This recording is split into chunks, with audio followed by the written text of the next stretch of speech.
Guys, tinest natin si Realme 6 Pro. Ito may tubig siya. Ayan, makikita nyo may tubig. Grabe, lagpas 5 minutes na. Naka-on pa rin si Realme 6 Pro. Grabe, ang tibay.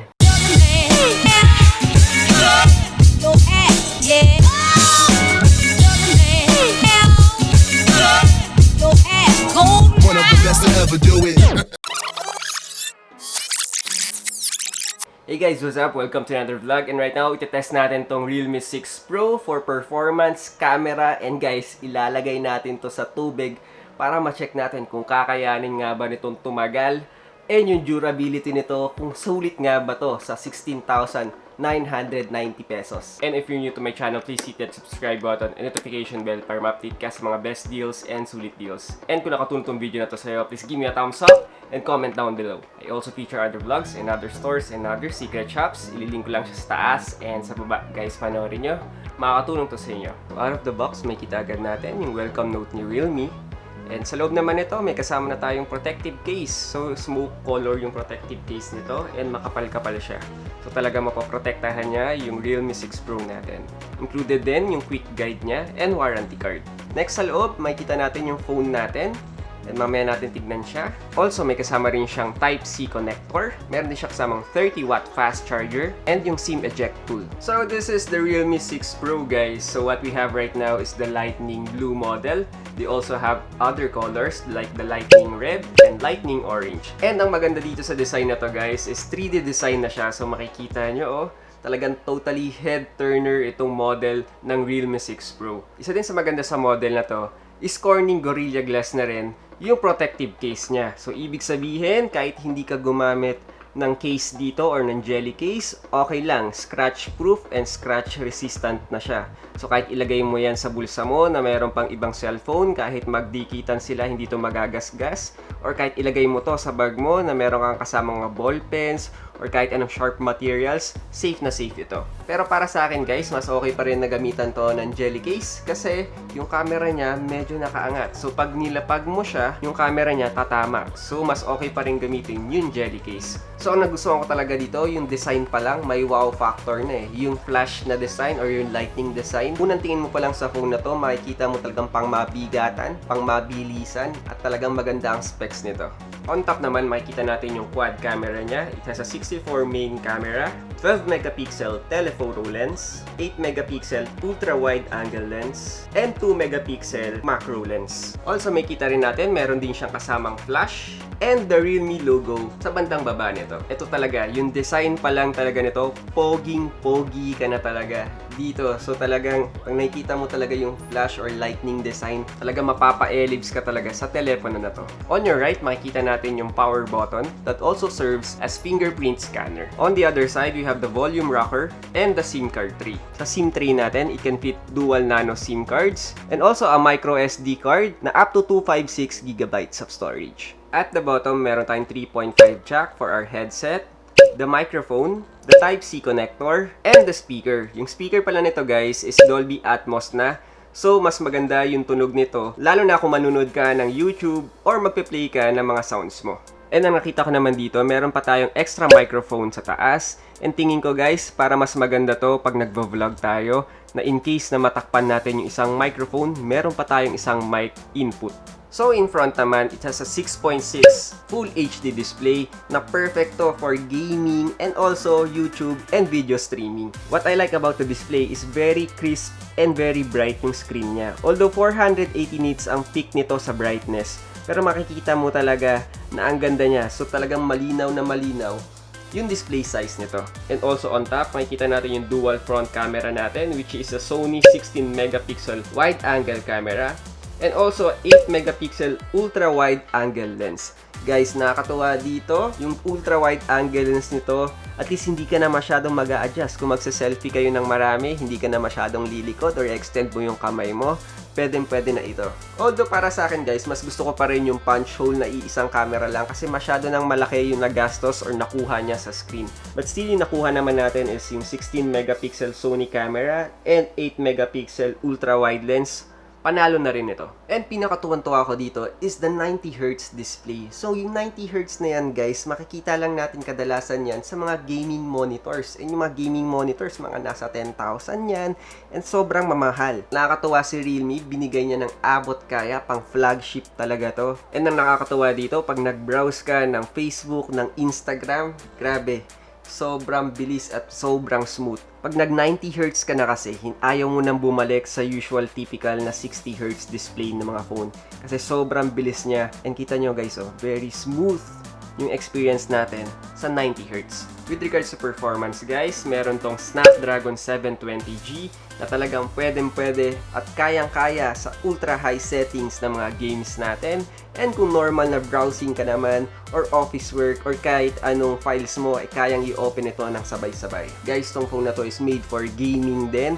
Pag naglaro tayo ng Mobile Legends, talagang na-optimize yung Mobile Legends sa phone na to. Pwede natin laruin yung Mobile Legends na naka-ultra yung graphics natin and wala tayong lag na may experience dito. Very smooth and very crisp yung graphics nito, and grabe, kahit na magsabay-sabay kayo sa isang screen at mag-cast kayo ng spell ng sabay-sabay, hindi ka babagal dito or maglalag man lang. And also kung nag-stream ka ng gameplay mo sa Mobile Legends, kayang-kaya nitong mag-record or mag-screen recording habang naglalaro ka guys. Na-try natin dito mag-record ng gameplay natin at a 1080p resolution and 16 megabits per second na bitrate. Pagdating naman kay Call of Duty guys, kaya natin maglaro dito na nakaset ng very high yung graphics and very high yung frame rate. Pwede mo rin i-change yung graphics to high and makukuha natin yung max frame rate naman. With regards to performance naman, habang naglalaro tayo dito, wala tayong na-experience na lag. Grabe, sobrang ganda ng processor ng Snapdragon 720G. Talagang built talaga siya for gaming. Also, na-try din natin na habang naglalaro ng Call of Duty, nag-screen record din tayo para makita natin yung gameplay natin, and na-save din natin to ng 1080p at a bitrate of 16 megabits per second, and wala tayong na-experience na kahit anong lag, and very smooth and very crisp nung graphics nito. For Ubuntu benchmark test naman, nakapagtala ito ng 280,000 points. And compared naman kay Realme 6, meron tong 277,000 points.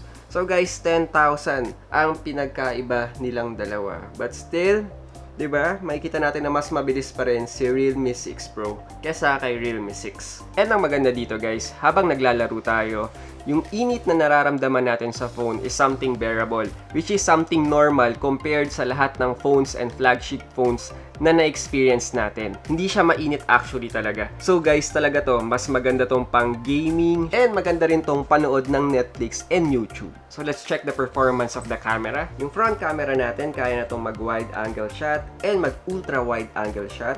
For the video naman, it is capable of 1080p at 30 frames per second and 720p 30 frames per second. Ang maganda rin dito, yung front camera natin, meron na rin siyang ultra image stabilization, so kahit na nagbo-vlog ka or naglalakad ka, magiging steady shot ka dito. For the rear camera naman, it supports UIS and UIS Max. Guys, at least ito doble-doble yung makukuha mo dito, and perfect to, and magiging maganda to for video recording din. It also can shoot 4K 30 frames per second, 1080p 30 frames and 60 frames per second, and 720p 30 frames and 60 frames per second. Okay, let's use the camera. So camera test muna tayo. So on our right, makita natin meron tayong night mode, video, photo, portrait, 64 megapixel, and the more naman meron pro, may time lapse, may slow mo, may ultra macro, and pano. So let's go first sa photo muna. So sa photo, we can turn on the HDR to on, and we can also turn on the chroma boost. And here makita natin yung settings naman.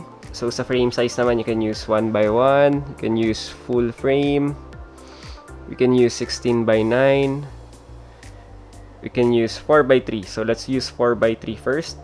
So this is the 1x zoom. So let's try first the ultra wide lens naman muna. So let's take a shot. Good. Then we'll use the 1x zoom. So the 2x zoom.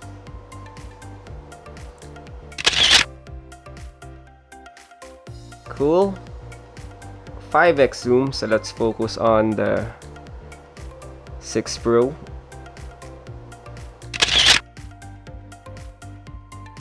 So, sabi, kaya daw mag 20x zoom dito. So, let's try.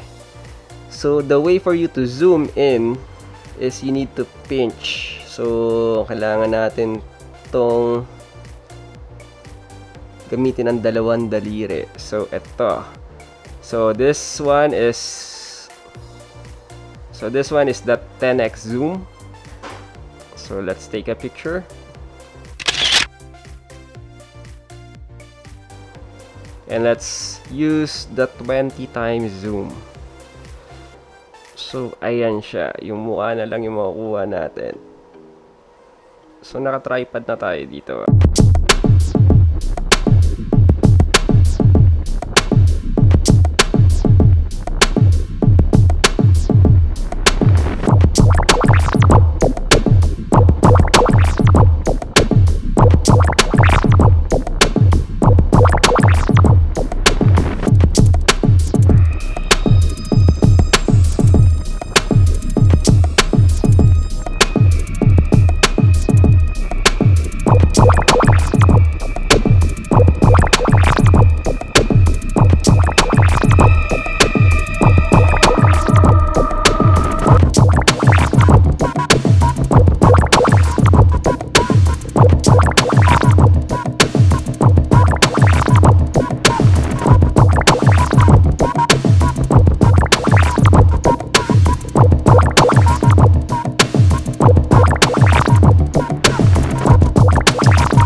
front-facing camera at 30 frames per second. And malinaw siya ha, ang layo. Kahit maglagay ako ng dalawang tao dito and dito. And ang distance ako lang. For example, ito lang yung arm ko, ito lang yung distance ng ng camera. Alright, we're using the front-facing camera shooting at 1080p, 30 frames per second.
Right, let's try naman yung night shot natin. Dahil nasa loob lang tayo ng bahay, pinatay ko lang yung ilaw.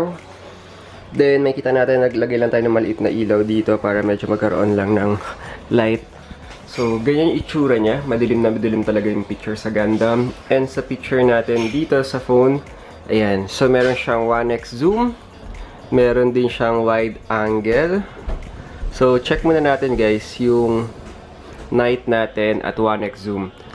And, itry natin mamaya yung pinagkaiba nila ng tripod shot sa night. So, wala munang tripod shot. Let's check. So, medyo matagal siya, oh, na mag-take ng photo sa night mode. And, ayan. So, check natin dito yung photo. So, ito yung naging kalabasan ng photo niya.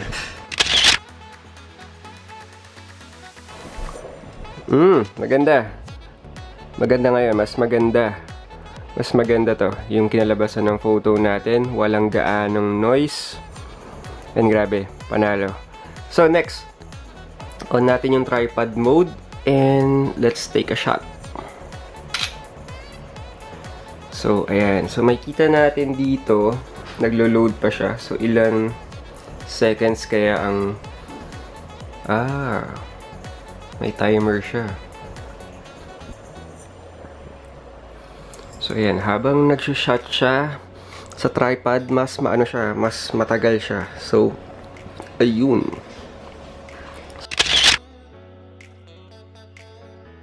So mas maganda yung quality sa tripod shot. So may kita natin, oh, ang linaw. So ganito siya kalinaw compared sa actual natin na ganyan kadilim. 'Di ba? So madilim yung ikuha natin sa Gundam dito compared dito sa phone natin. Ganyan siya kalinaw. Malinaw talaga siya. Check naman natin yung wide angle shot naman niya. So sa wide angle shot, ito yung original na photo natin. So ayan yung pinagkaiba nila ngayon. So 1x zoom and wide angle shot. So sa wide angle shot, tanggalin muna natin yung tripod mode. And let's take a shot.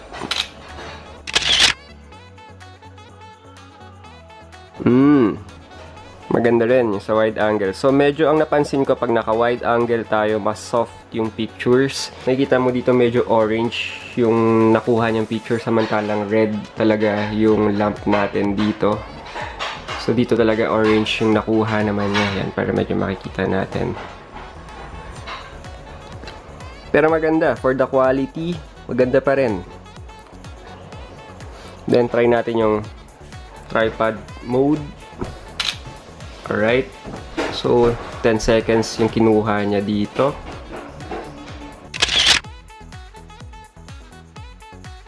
Mas maganda yung pictures niya sa tripod mode. In fairness. Maganda. Pero kung ako papipiliin, mas gusto ko yung 1x na quality niya kaysa sa tripod. So sa tripod, yung sa 1x kaysa sa wide angle niya, mas gusto ko yung 1x zoom kasi mas buo at mas crispier yung pictures niya sa night shot. So si Realme 6 Pro guys, tinarget niya talaga both gaming and camera use. So pwedeng-pwede to sa mga content creators kasi guys, meron na rin siyang AIE or Artificial Intelligent Engine. So guys, hindi naman kasi pwedeng hardware lang yung camera mo. It's either Sony ba yan or Samsung camera yung nakalagay sa phone natin. Pero guys, kailangan natin yung software mismo. Sa software kasi, dito niya ina-analyze yung dynamic range, yung contrast, yung background mo. And pag ina-analyze niya lahat yon, dun siya magka-come up ng magandang quality picture na nakukuha natin sa camera na ito. And guys, fast charge na siya and kayang-kaya mo mag-fully charge in just 60 minutes or 1 hour. Ang nakakatawa din dito guys, for example, papasok ka na ng trabaho. So habang nag-aayos ka, sabihin mong 30 minutes ang pag-aayos mo bago ka pumasok ng trabaho, i-charge mo lang tong phone mo, meron ka ng 70% ng battery. Alright, medyo natatakot ako sa gagawin natin, pero sabi nila Realme 6 Pro is waterproof. So itry natin isubmerge sa tubig si Realme 6 Pro ngayon. And eto na. Sana Lord mag-okay. Alright. Lagay tayo ng tubig ngayon. Gumagalaw sila.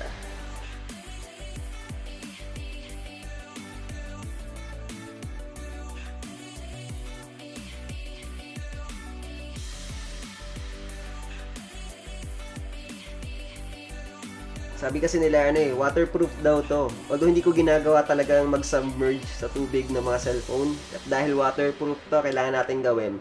So legit guys. Naka-on pa rin si Realme 6 Pro. And itry natin ng 5 minutes kung kakayanin ba.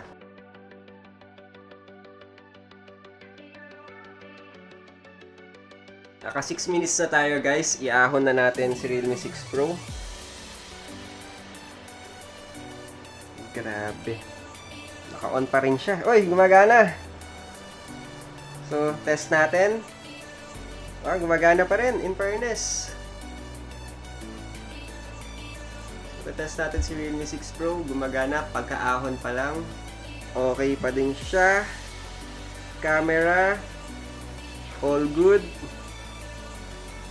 Okay. Portrait. Okay.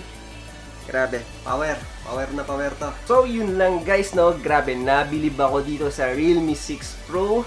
When it comes to performance, grabe, yung pang gaming to, kung mag-ML ka, ito talaga ang choice mo for gaming. Kung performance, wala din akong masabi dito. Kung everyday use, wala akong masasabi sa 90Hz display, sa bilis ng processor nito, and even the camera, panalong panalo. And dahil winater test natin ito, kahit na nasa CR ka at naliligo, kayang-kaya mo tong gamitin. And kung kukumpara natin to guys from Realme 6, wala akong masasabi kay Realme 6, total package din talaga siya, and very solid phone. And kung mag-upgrade ako for the Realme 6 Pro, guys, worth it yung pag-upgrade from Realme 6 to Realme 6 Pro. Sign pa lang, power na. So yun lang guys, to. Sana nakatulong tong video na to sa'yo. And if you're new to my channel, please hit that subscribe button and notification bell para ma-update ka sa mga best deals and sulit deals. And kung nag-enjoy ka sa video na to, please give me a thumbs up and comment down below. I also feature other vlogs and other stores and other secret shops. Ilink ko lang siya sa taas and sa baba. Guys, panoorin nyo, makatulong to sa inyo. Again guys, stay safe, stay at home, and God bless. See you in the next video.